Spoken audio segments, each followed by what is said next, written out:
to leave Jerusalem in order to protect the city. There was this civil war kind of thing that was happening. On one side, you have David's supporters. On the other side, you have Absalom's supporters. And it was eventually destroying the city. So David, for his own safety and also to protect the city, decides to move away. A difficult time. Now, already I have pointed out, there were people who became the cause of David's misery. Not only on that passage we dealt yesterday, but if you look at David's life right from the beginning, there were people who kept on adding burdens to this man's life. Saul and his family, for almost 20 long years, Saul and his family, they were the cause of David's problems. And then he also realized his own son Absalom was also now a cause of David's misery. And you'll also find a few others in David's life who betrayed him or backstabbed him. People like Ahithophel. Right? And then you'll also find characters who added to David's misery, who multiplied David's problems. Or in other words, when David was at a low point in his life, when he was so vulnerable, they used his vulnerability or exploited his vulnerability to accomplish their own purposes. You'll find all these characters even today. When we look at our own lives, you will find all these categories of people. People who become the cause of our problems. People who backstab us, who let. Maybe there are people who will use our vulnerable times to do the things that they have been desiring. If you look at David's life, when he was so broken down, at a very low point in his life, you find a man by name Shimei, 2 Samuel chapter 16. All of a sudden, he comes to the scene and he begins to curse David. He wanted to tarnish David's name in front of his faithful followers. And all that he did was to say blatant lies about David, exploiting David's vulnerable moments. Shimei could have done this when David was in Jerusalem, but he didn't do that. Perhaps now he was waiting for a time like this, where David would be moving away from Jerusalem, facing an uncertain future, and then he comes there and says all kind of rubbish things against this man of God. And you also find another character in David's life, a man by name Ziba. And this man too, if you look at what he did, he used David's vulnerable time in order to deceive him. Brothers and sisters, as a passing remark, I just want to say this. We should never ever look at another man when he or she is at a low point in their life and treat them like what David's friends treated him. I tell you, we all have to resist the temptation to take the position of God. What is that? To pass judgments. In fact, if you look at what Shimei did was to stand before David and say, this is what the Lord has done to you. For all the evil that you have done to Saul's family, this is what the Lord has done to you. He is now repaying you. And then he also went on to say that, no, you were trying to hurt Absalom, and now you're getting back what you deserve. Now, there is always this temptation. We should resist the temptation to shoot the wounded. Maybe there are people who have hurt us before by their words, by their actions. Okay, for whatever reason, we have been wounded by somebody. And perhaps, we never responded to such people. But then when they fall, when they experience pain and sorrow in their lives, we should never use such an opportunity to add sorrow upon sorrow. You know what? This happens very often in our Christian circles. When someone falls, there are many people to actually say, no, this is something that he deserves. Look at the way he lived his life. So therefore now he is reaping the consequences. Brothers and sisters, we should never ever do that. You know why? We do not fully know what the Lord is doing with that person. We never fully know the dynamics. Now, if you look at Shimei, that's what he was trying to do. Now, you know what? In many places, I've said this, especially in church context, church should be a healing place. If people find church to be a place where the already wounded are being shot again and again, I think that is not the reason why God has redeemed us and put us together as a family of God. I have come across people who hesitate to share their problems that they go through within the family. The church is the last place sometimes to know that that particular family is going through something like that. You know why? The reason why they hide it from the church is that because they don't want to be judged by others. I think we should be very careful. We serve a God who has actually asked us to love our enemies, isn't it? Now, there are many, many verses that I can pick up in order to show that how we need to treat a brother or a sister who has fallen. We don't have time to look at all that, so let me just move on. So when David was at a low point in his life, now moving away from Jerusalem, not knowing what is going to happen to his future, God raised a few people to stand with him. A few ordinary people to stand with him, to support him, to give him all that moral and physical support during the toughest time of his life. And I want to focus on those characters today. And as we focus on those people who helped David, we'll also try to understand how you and I could become somebody like that to another person in our neighborhood or within our own assemblies or within our own families. Now please turn with me to 2 Samuel chapter 15.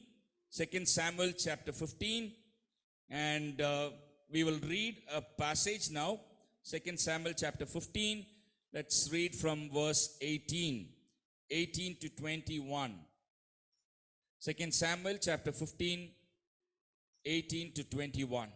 And all his servants passed by him, and all the Cherethites, and all the Pelethites, and all the 600 Gittites who had followed him from Gath, passed on before the king.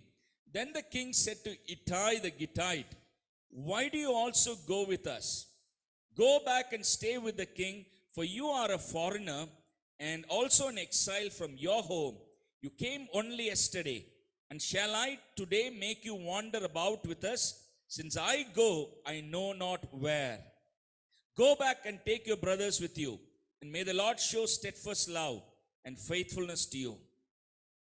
We read about a person by name Ittai. A very small description is given about him. He was a Gittite. He was not an Israelite.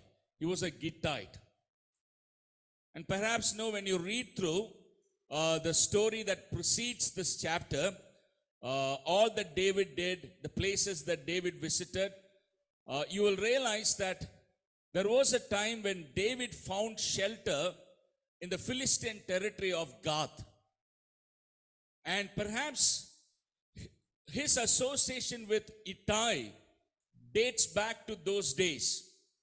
So when David became the king, by all probability, Ittai, along with his family members, maybe he had a small clan of his own. Here we read about 600, close to 600 of them. They were now living with David in Jerusalem.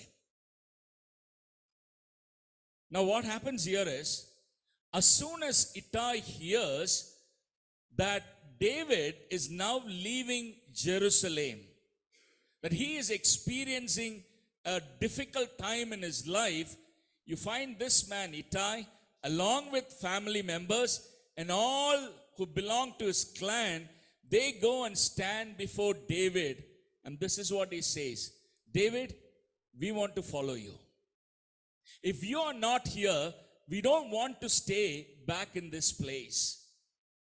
Now remember, there was no obvious threat to Ittai at this point of time.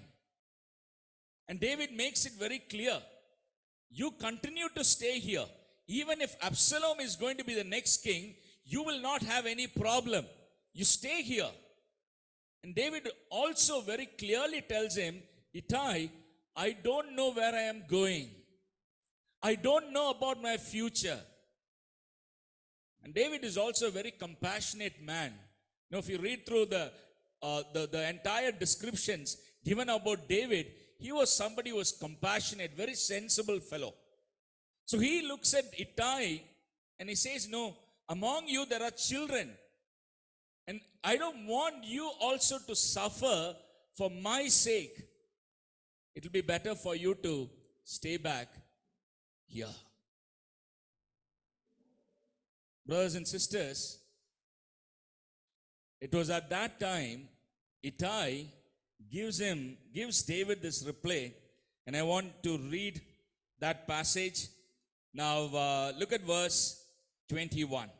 But Ittai answered the king, as the Lord lives, and as my lord the king lives, wherever my lord the king shall be, whether for death or for life, there also will your servant be. What an amazing statement. Ittai, he says, no, I do understand, David, that going after you is going to be difficult. I understand. It may even cost me death, but I am willing to follow you. That's actually the kind of loyalty that needs to be found among God's people. I tell you, when you think about the kind of friendship and relationships that exist in the world, it's all kind of a convenience oriented, isn't it? When things are smooth, when associating with a person has advantage for you, you stick with that person. Now you see that all the time, right? And here is Ittai saying to David, I want to follow you whether it's going to be good times or bad times. I want to stick with you. Think about that kind of a relationship. Brothers and sisters, now if you look at what happened to Ittai, there is a bit of inference here. Okay, now there were 3 commanders who battled for David in the wilderness. One is Abishai, another one is Joab, The third person is Ittai. Okay? These are the three people. On behalf of David, they were like the commanders in the battlefield. You know what happens? After the battle that they waged against Absalom and his followers, when the battle is won, and David and his companions, when they return back to Jerusalem, you don't read about Ittai anymore. You read about Abishai, you read about Joab continuing to serve David, but you don't read anything more about Ittai. Perhaps, we don't know for sure, but perhaps, as Ittai said, he laid down his life for the sake of David in the battlefield. Now, when we closely read through the words that Ittai said to David, no matter what is going to happen to me, I'm going to stay with you. Brothers and sisters, this is exactly what Ruth said to Naomi. I'm going to stay with you. It's not about the place. It's not about the position. It's not about convenience.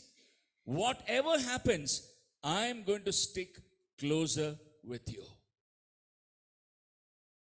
Ittai is an amazing example of godly relationships. Godly relationships. And I'm just thinking about, Ittai and the words that he uttered to David.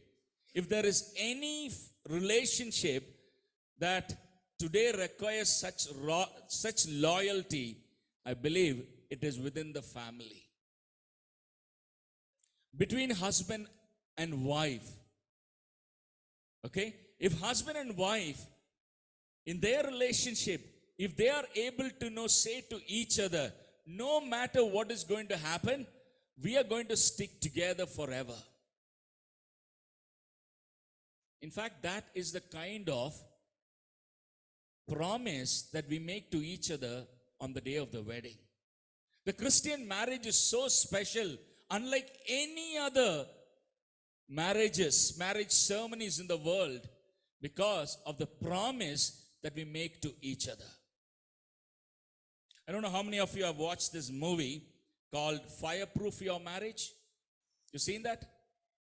If you have not seen that, I would really encourage you to sit as a family, husband and wife, doesn't matter how long you've been married, even if you have been married for 30 years, no worries, sit and watch this movie together. Fireproof Your Marriage.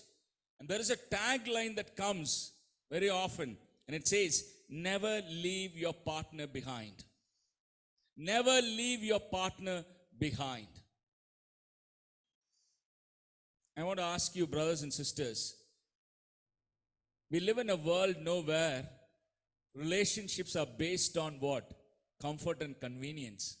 Isn't it? Isn't it? Think about it. Now, when I even look at what happened to Jesus Christ, he had those 3.5 years of good companionship with his disciples. But you know what? When it really mattered, from the Garden of Gethsemane to the foot of the cross, only those women who truly loved Jesus, they were with him. The question that I want to place before us is, can you be an Ittai to somebody? Can you be an Ittai to somebody? When they are down, for whatever reason, maybe they are going through a difficult family problem. Can you go and stay with them? There is something shameful that has happened in the family. You know what? It happens all the time. Godly people, godly families.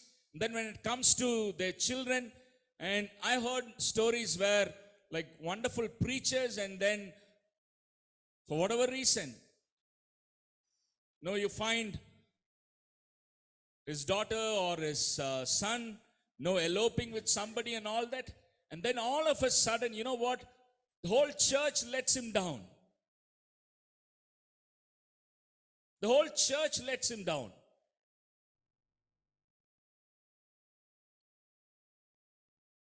In a circumstance like that, can you go and say to that man, can you go and say to that brother, brother, I want to stay with you. I want to journey with you during this tough phase of your life. Even if others are not associating with you, I want to stay with you. I was reading through the book by a man of God, Jim Cimbala. I don't know how many of you have listened to his messages. He's not from the brethren background, perhaps a kind of a charismatic, but I wouldn't say he's an extreme kind of a charismatic, but an amazing man of God who runs the Brooklyn Church in New York. Okay, the Brooklyn Choir is an amazing choir. They have performed so many times in the Bill Gaither Gloria team and all that. Okay, a man who started his ministry from the grassroots.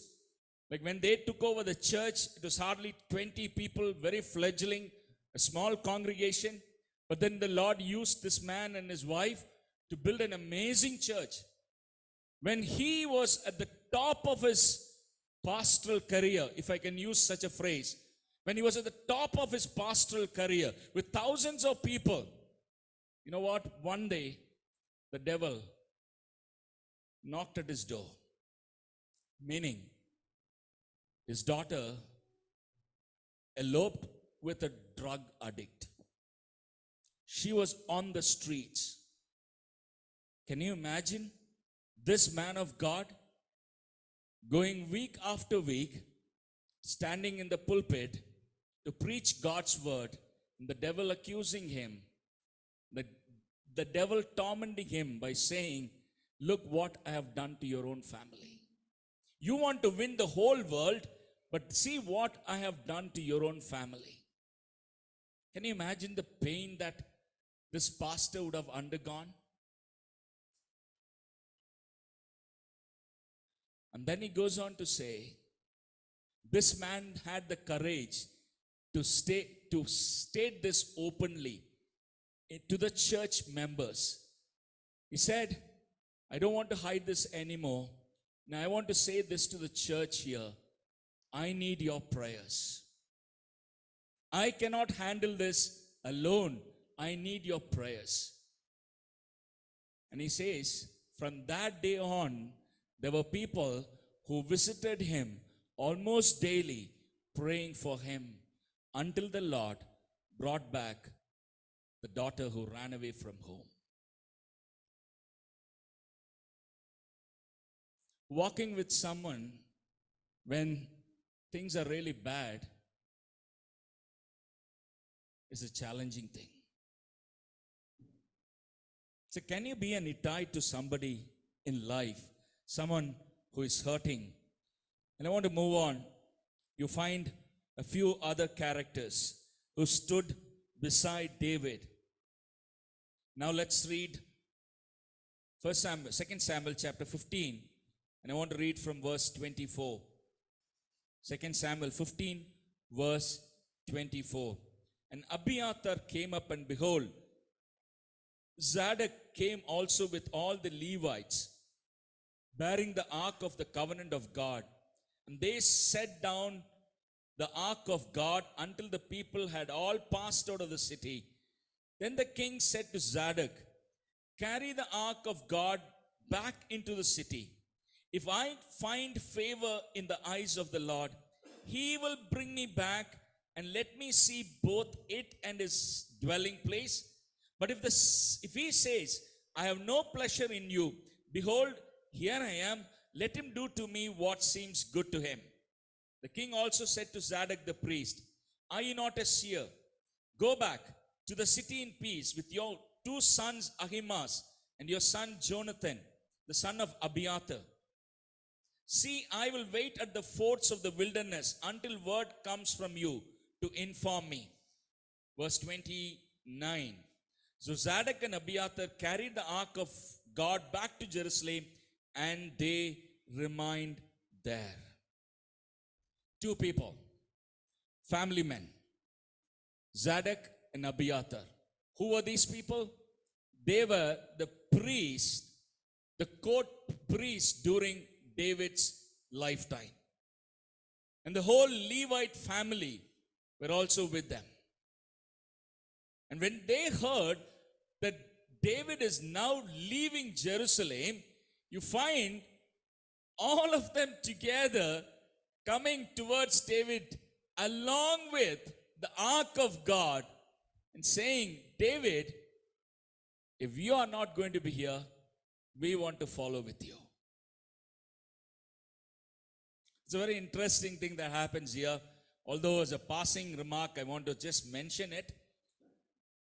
No, perhaps no, in the eyes of Zadok and Abiathar, they were thinking, no, here is this man who did everything within him in order to bring the ark of God and to establish it in Jerusalem. Now he is leaving Jerusalem. Why should the ark of God remain in the city? Perhaps they thought this is how David also will think about it. But for David, you know what? See, there's no, it's not without reason the Bible states him as a man after God's own heart. You know, these are glimpses where you see David's heart and the heart that God really loved it. You know what David is saying? It is not my private property. The ark of God is not my private property. It has to be in a place where God's people are there. Whether I am going to be here or not, forget about that. Let the ark of God remain in the city of Jerusalem. There could also be another reason. That is, David didn't believe in the charm. Like, you remember there were people who thought if the ark of God is with us, we are going to have victory. Everything is going to be all right. For David, his trust is not in the ark of God, but in God who provided it. You know what he said? If the Lord is pleased with me, he will bring me back. I don't have to do all these things. But in turn, David requested Abiathar and Zadok to do something for him. David said, if you really want to help me, can you do this for me? What is that? You go back and stay with Absalom. And you continue to serve as priests under Absalom. And try to inform me what is happening in the court. In fact, what David asked them or requested them was, can you spy for me? Remember, these are men with families. And you know what David is also saying? No, I want your help. I also want your children's help. You have a guy called Ahimaaz. You have a son called Jonathan. Let them also be included. Can you all as a family help me out? You know what? This is a very risky thing. If ever Absalom comes to know at any point, if he ever becomes suspicious that here are two guys, Zadok and Abiathar, within my court, but they are whose men? David's men. And you know Abiathar's nature. You know Absalom's nature. A man who did not even consider his father, he would go to any extent to wipe out the entire families. It's amazing, brothers and sisters, that Zadok and Abiathar agreed to this. And that shows something about them. We're talking about bearing one another's burdens. You know what? The question for us today morning is, to what extent can we go in order to be helpful to another brother or sister? If I ask you a question, do you want to be a blessing to another brother, sister? What will be your answer? You would say yes, right? Would you want to become burden bearers? Your answer will be what? Yes. But you will also say, as long as it doesn't pinch me.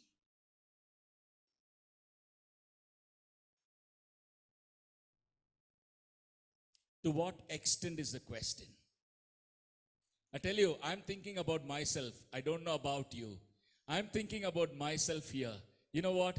Yes, if you ask me, do you have a heart to help others, brother? Yes, I would say. Would you like to carry the burdens of others? My answer is yes. But you know what? Inside me, I also know I will play it safe. I will always play it safe. As long as it doesn't affect me. As long as no, it doesn't really cause me trouble. As long as no, my fingers are not going to be burned, I am willing to help.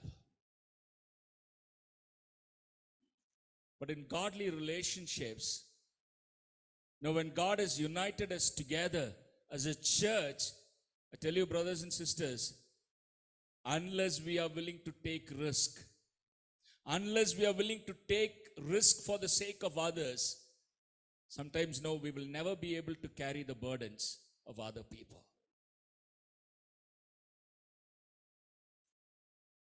The Bible talks about a couple, Aquila and Priscilla, right?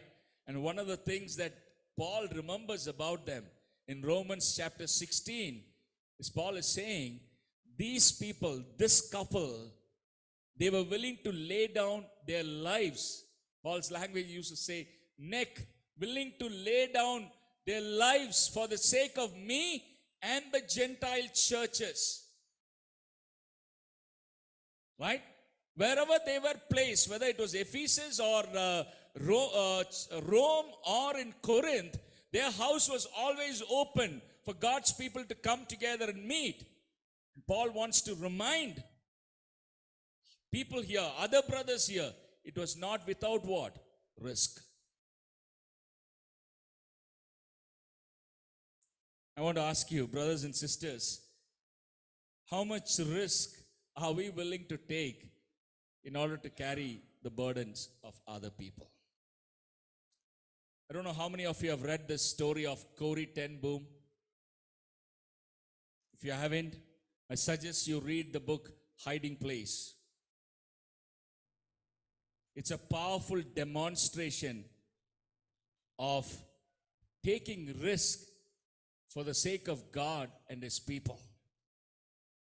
The story said, when Hitler's Nazi regime was hunting down Jewish people all across Europe, there was this family of Corrie ten Boom who wanted to save young children of the Israelites, Jewish people.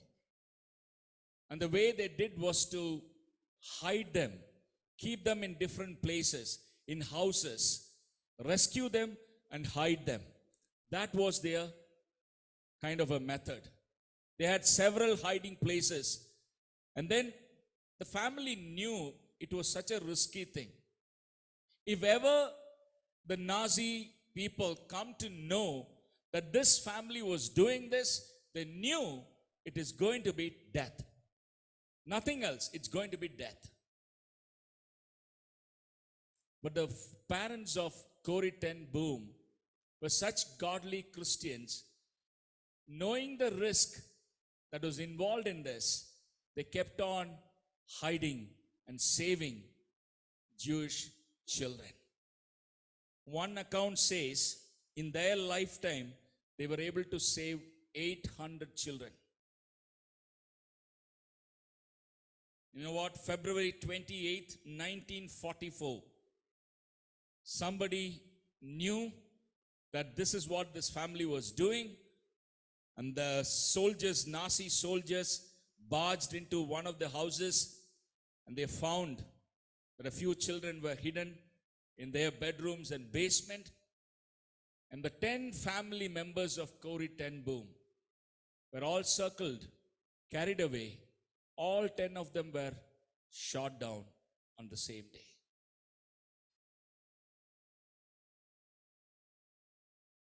Brothers and sisters, this is one question we all have to ask ourselves. How much of risk am I willing to take? No, we live in a world where everyone wants to play it safe. Right? Everyone wants to play it safe. There's one thing that I really like about Christ is the way he cared for his disciples. You remember that? Even in the Garden of Gethsemane, when the soldiers, Roman soldiers and all the religious leaders had come in order to grab hold of Jesus, one thing Jesus said was, no, don't touch them. Don't do anything to them. It's me.